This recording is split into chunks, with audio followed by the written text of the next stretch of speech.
Hello, Aries. This is your October 2018 astrology forecast.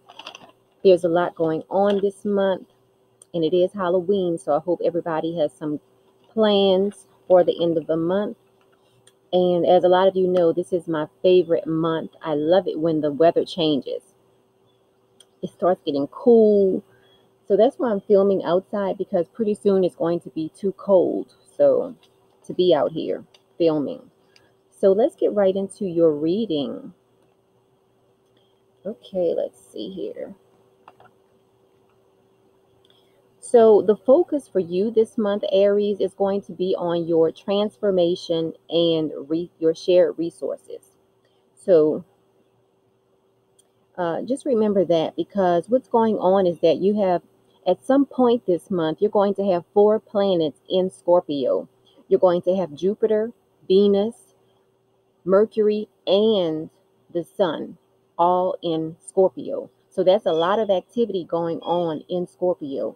So for you, your Scorpio falls in your 8th house. That's your house dealing with transformation and shared resources. So let's look at what else is going on for you. Okay, let's look at October 10th.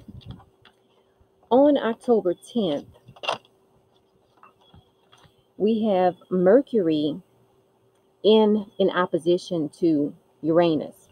So the energy of Mercury being in an opposition to Uranus is that you might tend to be not satisfied with your usual routine. Okay, you might feel scattered. You might have blunt communications with others.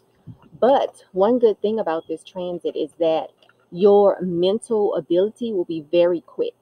Okay, so that's something to look forward to. But just watch out for, being not satisfied with your daily routine on this date.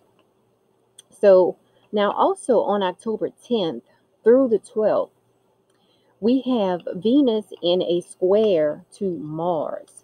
Now, this is not a good transit for starting relationships, and you might feel a little bit off balance. So that's why it's good to wait until after this transit passes if you're thinking about starting a new relationship. Also, under this transit, there could be tension in relationships. Okay, so just keep an eye on that, because Mars in Aquarius is in your area of life dealing with your friendships. So just keep an eye out for any type of incidents that might happen with your friends around this time. All right, so now on October 11th, we have the Sun in a square to Pluto. Okay, at this time, the Sun is going to be in Libra. Okay, and that's in your partnership area. And then you have Pluto in Capricorn in your career area. So the energy of the Sun squaring Pluto is that you will not like authority at all. So if you find your boss, trying to be too domineering, or if you find your partner, trying to be too bossy, this is going to be a time where you just will not want to tolerate it. Okay. So remember that when you're going through the month, because you can feel the energy from these transits a few days before the transit or a few days after the transit. Now on October 15th, we have Mercury in conjunct aspect to Venus. Okay. And the energy of this is that it helps you to communicate feelings of love. So this is a good aspect. It's a good day to communicate how you feel. Okay. Looking at October 19th, we have a difficult aspect. We're going to have Mercury in a square to Mars. Okay.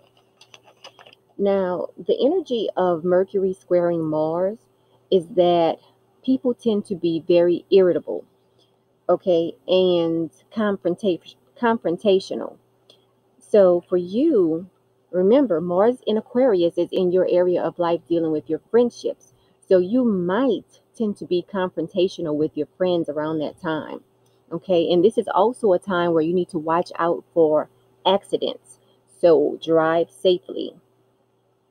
Now, also on October 19th, we have Mercury in a trine to Neptune. The energy of this aspect is that you will be able to grasp abstract ideas during this time, and you might have an interest in mystical topics. Now, for you, Neptune in Pisces is in your 12th house, and the 12th house deals with spirituality. So you might tend to grasp a lot of spiritual concepts on this day. Now, looking at October 23rd, we have another opposition. We have the sun in an opposition to Uranus. Okay. And this aspect can always bring about some type of disruption. Okay. So remember, Scorpio has a lot of things going on this month. Scorpio is your area of life that deals with death and rebirth. It deals with transformation. It deals with other people's resources. Now, for you, Taurus is in your area of life dealing with your finances. So just watch out for that, because there might be some type of surprise or some type of disruption dealing with your finances on these days, or somewhere around these days this month in October. Now, on October 26th, we have another conjunction. We have the sun in a conjunct aspect to Venus. Now, this is a great aspect, because this aspect will make you assertive, it will make you very social, and you will feel more attractive than you normally do. Okay, so that's a great aspect to look forward to. Okay, let's keep going on. On October 30th, we have Venus in an opposition to Uranus, another opposition. This is something else you need to watch out for, because during this aspect, you tend to butt heads with others. And remember, Uranus is in your area of life dealing with your finances. So if you have any shared resources with anyone around this time, you might tend to butt heads and not really disagree on what to do with your finances. All right, so let's keep going on, because also this month, Venus is going to be retrograde. Okay. Now, when Venus is retrograde, it's not a good time for investing. It can cause sexual tension. Now, it does increase your passion for artistic expressions. Under this retrograde, old lovers tend to come back or reappear in your life. Um, this is an aspect that helps you to love yourself more. So that's something to look forward to. That's one thing you can look forward to under this retrograde. Now, also, what's really great about this retrograde, about Venus being retrograde, is that there is a higher likelihood that if you were to meet someone right now, this person will feel like the love of your life. Okay, so that's something really great. That's something to look forward to under this transit. Okay, and this holds true for everyone, not just Aries. Now let's look at the new moon, because the new moon is going to be in Libra on October 8th. So I'm going to pull a card to give you a message, and this can help you think about what you want to concentrate on at this new moon. Okay, remember, new moons are great for new beginnings. So let's see, I'm going to shuffle and pull one card on camera. What do we have? You have the life purpose card. Can you see that? Life purpose.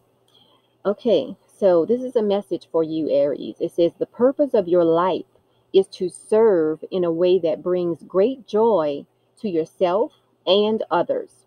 Don't worry about finding your purpose. Instead, focus upon serving a purpose. And then your purpose will serve you. So at this new moon, that's what you need to concentrate on. If you can't think of anything else to concentrate on, if you concentrate on that, that's a good start. All right, so now also on the 23rd, the sun moves into Scorpio. So as of the 23rd, we can start telling all of the Scorpios happy birthday. And then also the full moon is going to be in Taurus on October 24th. Remember, Taurus is in your area of life dealing with your finances. So around that time, um, it's a good time to release um, any feelings towards your finances that are not serving you. It's a great time to release those feelings. Now, also, a lot of you have contacted me because you are interested in learning astrology. A lot of you like my technique that I use. Although I do read charts and I can pull charts and cast charts, I'm more of a word person versus symbol. So I am teaching an astrology course in January. Okay, so just visit my website, metaphysicalmoonlighters.com, click on the astrology class link, and then sign up for the class. It's going to be a great class. The only book required for the class is an ephemeris, some type of ephemeris, because my thought is that you still need to know how to do natal charts. If the internet goes out, you still need to know how to do horoscopes and astrological forecasts if the internet goes out. And as long as you have an ephemeris book, you will be able to do that. I mean, if the internet goes out, we won't have the convenience of, you know, calculating part of fortune, which is, complicated calculation. Also, midheaven, we won't have that convenience, but still, um, I'll probably offer a more advanced class where we go into calculating things like that. But for now, what the first class in January is going to concentrate on getting the students to understand about the planets, to understand about the houses, to understand about the zodiac signs and how they all relate to one another. Okay?